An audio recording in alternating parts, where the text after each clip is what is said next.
valedictorian of the class of 2010, Ms. Heather McPherson, will address the graduates.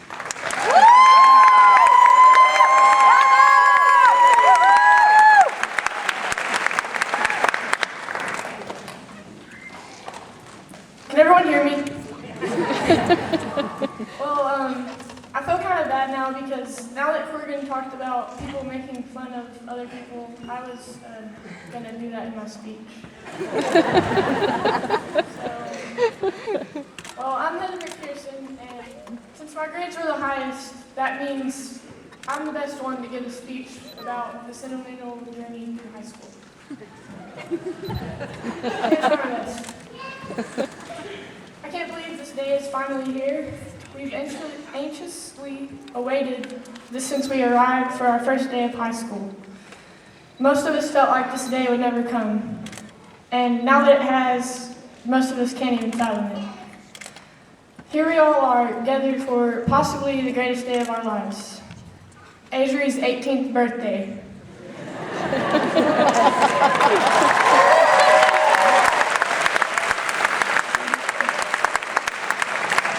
Happy birthday, Adri.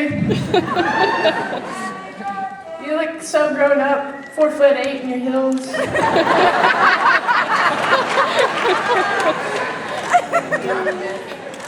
Before I wrote my speech, I was told how formal this occasion is supposed to be. So, it's expected to be boring, so if you fall asleep, I truly won't be offended, especially if your name's Mr. Bruton.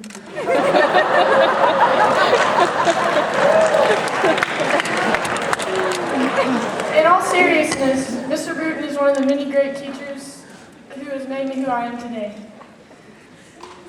Without teachers who push us, most of us would lack motivation. I can prove this by quoting Garrett Caperton. People who try are the ones who aren't talented enough to slack.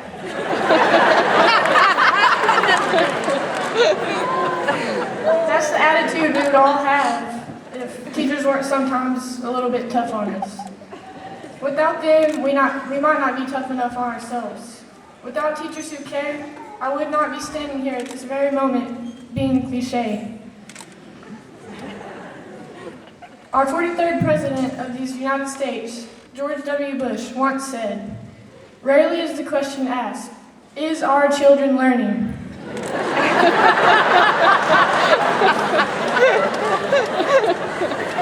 Well, I can assure you, here at Whitney High School, our children is learning.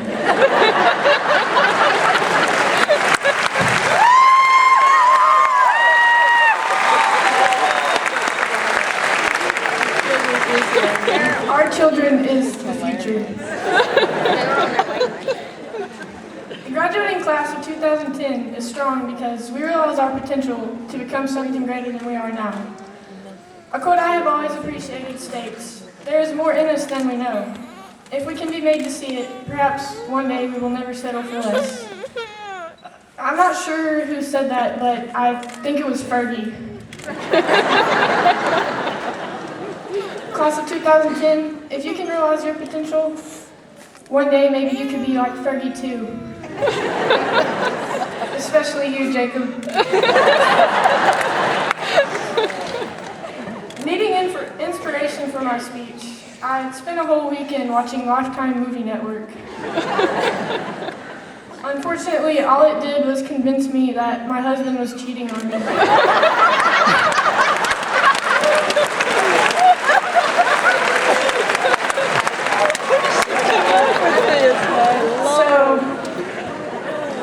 A tub of Rocky Road, hours of crying, and a half bottle of aspirin later, I moved on. I spent the next weekend watching High School Musicals 1, 2, and 3. I don't recommend it. It left me with more questions than answers. Like, is Zac Efron gay? I have, however, prepared a few choreographed graduation scenes, so after this is over, if everyone could sit tight and I'll get those to you and cooperate, because it took me a long time. Anyways, Finally, I found the inspiration I was lacking. It came to me in a dream. I was sitting there in economics, trying to sleep, but all Coach Williams wanted to do was just talk the whole time. All this guy does.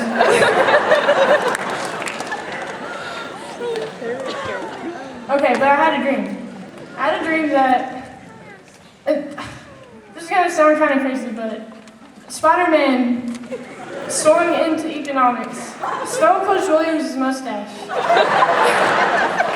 looked directly into my eyes only, and said, "With great power comes great responsibility." My point should be obvious by now. The power is in the mustache. I want you to remember that, class of 2010, as you endeavor in your future. If at first you don't succeed, grow a mustache. As we move on with our lives, and Jacob continues perfecting Fergie's dance moves in his mirror, we must remember where we started. At little old Whitney High School, we all got the opportunity to know one another. We know each other better than we probably know some of our family.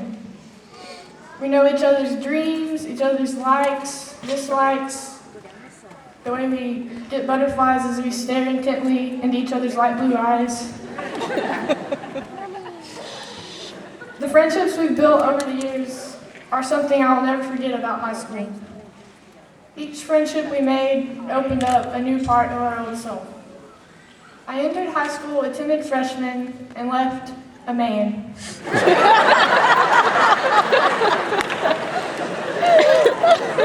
At this time, I would like to thank everyone who has had an influence on my life. Thank you, Mom and Dad, for supporting me and always being there for me to lean on. Thank you, Ms. Hanks, for approving this speech and always being there for me to lean on. Thank you to all my teachers and coaches for pushing me to succeed and always being there for me to lean on. Thank you, Justice Escobar, for being my best friend and always being there for me to lean on. Thank you, Shelby Craves and Kayla Burnett, for paying to have your name in my speech. And always being there for me to lean on. Thank you, Brad Pitt and Angelina Jolie, for adopting underprivileged kids and always being there for me to lean on. Last but not least, I would like to thank you, class of 2010, for being in the same grade as me and for always being there for me to lean on. High school has brought us many joys and many stresses, much like my 4 beautiful children. I'm just kidding. I don't have children anymore. Thank you once again, Angelina Jolie.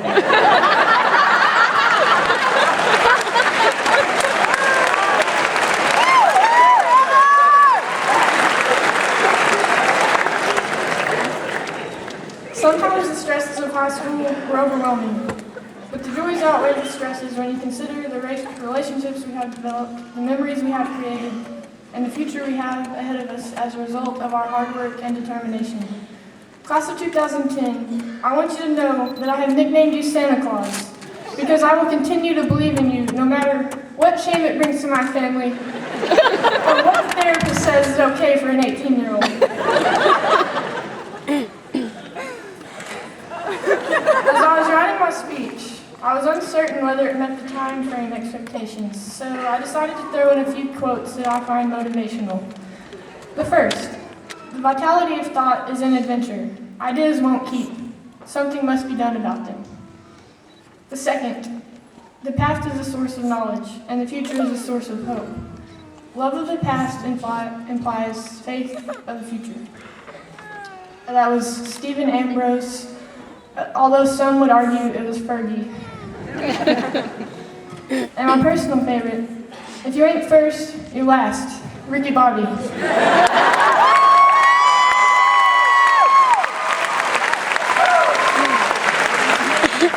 Did it, Ricky? Not too long ago, we were just freshmen, waiting impatiently for this day to arrive. But now that it has, we are undoubtedly filled with conflicting feelings. Most of us are joyful, But statistically, 75% of us also have a hint of sadness in our hearts. I mean, sure, it's her 18th birthday, but some of us didn't even get invited, and that makes us feel bitter inside. To all of you fitting this description, I say carpe diem. It's Latin, so I put it in my speech. I have a new class motto also. If you're going to do a senior prank, you better enjoy it because you're going to get in trouble.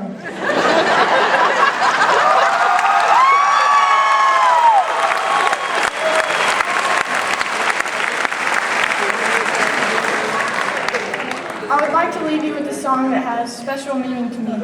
It may even play some crucial role in achieving your dreams. Unfortunately, I don't have a way to play it, so if you could all just sing the chorus of Don't Stop Believing as I walk up the stage, I would appreciate it. At least hum it. It's part of my high school musical routine. I wish you all the best of luck, even you, Jacob.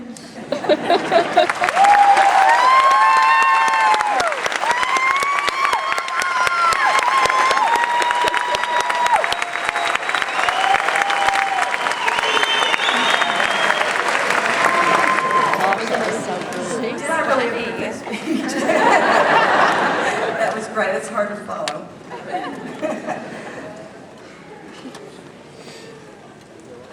Mr. Solis?